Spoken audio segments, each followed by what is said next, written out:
Tracey Martin. Kia ora. Thank you, Mr Chair. Just to pick up on some of the answers that the Minister just gave, thank you very much. Around the 14-year-olds, absolutely right. So no child can be left at home. When a sibling is the age of 14, they are considered the responsible adult. I do not believe that members of this House believe that having a 14-year-old supervise a 5-year-old or a 6-year-old in online learning is appropriate.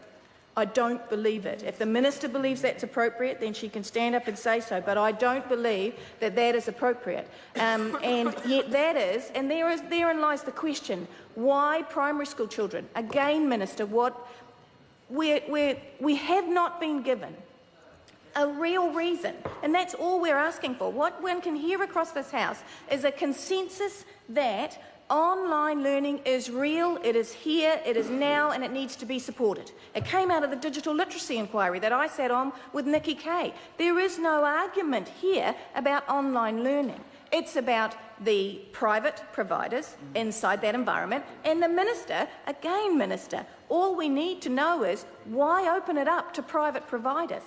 We had the network for learning that was that we've got there that could be amended, could become approved. We've got the virtual learning network and other things that came out that the sector had to create because there wasn't this capacity inside the sector. All that is being suggested is actually that we keep it inside the sector for now. And with regard to the comments around Te Kura, that was in the regulatory impact statement. That was one of the justifications for communities of online learning in the regulatory impact statement from her officials was that Te Kura was overloaded. And so therefore, because it's at 24,000 or something students, I mean 16,000 of them are over 16 years old, something like that. So they could actually be in other learners. There's no need for them to be in Te Kura. This government has put in many other opportunities for 16+ learners to be inside an education system, and they could be 100% online through a tertiary institution, a polytech or a university. So what is this actually about? Let's keep it within the sector, and that is all that the opposition is suggesting.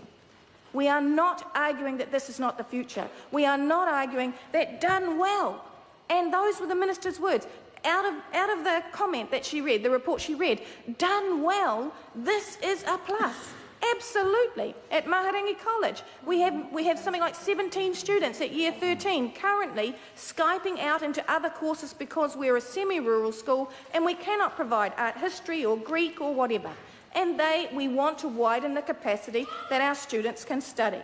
We have no argument with the concept of online learning. It is the why primary school students, why 100% online learning for primary school students, why open it up for private providers.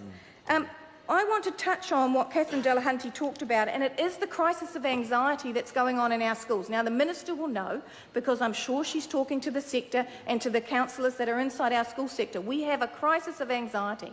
Students who are too anxious to come to school. There is a huge variety of reasons for that, and often it's not that the school is the issue, it's what's going on at home. Now, if we add to that their capacity to opt out of a face-to-face schooling environment, would they take it? Yes, they would. And that is what the health school and the young woman and others that came to testify. She said, my parents would have done anything to stop me from the pain that I was in when I had to go to school because of my anxiety. And she thanked the health school for one. That was a choice, Minister. It's part of the flexibility of the system that we applaud. That they were able to, the health school was able to step in, support that young woman with her education at the same time as she was under medical care and medical attention. She then transitioned back into mainstream school and she has transitioned back into the real world. She said if I had had this option, I would never have come out of my room. The Minister says that there is no compulsion. People cannot be excluded because, quite rightly, there's reporting around expulsions and exclusions, and it will be watched if mainstream schools try to do this. But the Minister knows, just as I know, that people are strongly encouraged. And when your child, when your student comes home constantly upset because they're running into ructions with the school, and a school principal or a school counsellor or careers advisor or somebody suggests to you that there's another pathway that would make this easier, then you might just take that pathway. And that, Mr Chair? Tracey Martin. Thank you.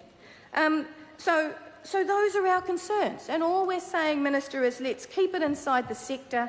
Let's not open it up for private provision. Let's look at widening the scope of Network for Learning now that we know that we've got the portal there for all these other things, and that's one of the things that Network for Learning did now that broadband is out and fiber's through to all our schools. Let's widen their capacity to start to certify and start to organise these online programs so that our schools through that portal can go straight there and start to deliver out wider. And let's look at the schools, instead of using the current percentage of their staffing that they give to their e-learning networks, to actually create digital mentor teachers. So, because one of the side effects of what's happening is those students who are doing online learning inside our schools are having to fit with the current timetable. And that means they're often having to go to the library and study alone. There is quite a high dropout rate or quite a high fail rate among those students. You must be very focused, very literate, very self-driven. So let's create, instead of having our schools use their staffing percentage right now to try and fund the e-learning networks they've got, let's get the Network for Learning to do that, and let's use that component of staffing to create digital mentors, teachers inside our schools. There's a way to deliver this that is better than actually just deciding it'll go private. Before I sit down, I'm going to ask the Minister directly, will her government support SOP 293, SOP 297, SOP 298, SOP 306, SOP 296 and SOP 295. Will the Minister and will the government support those SOPs? If we could just have a yes or no, and if not, why not, that would be great. Thank you. Chris Hipkins. Thank you, Mr Chair.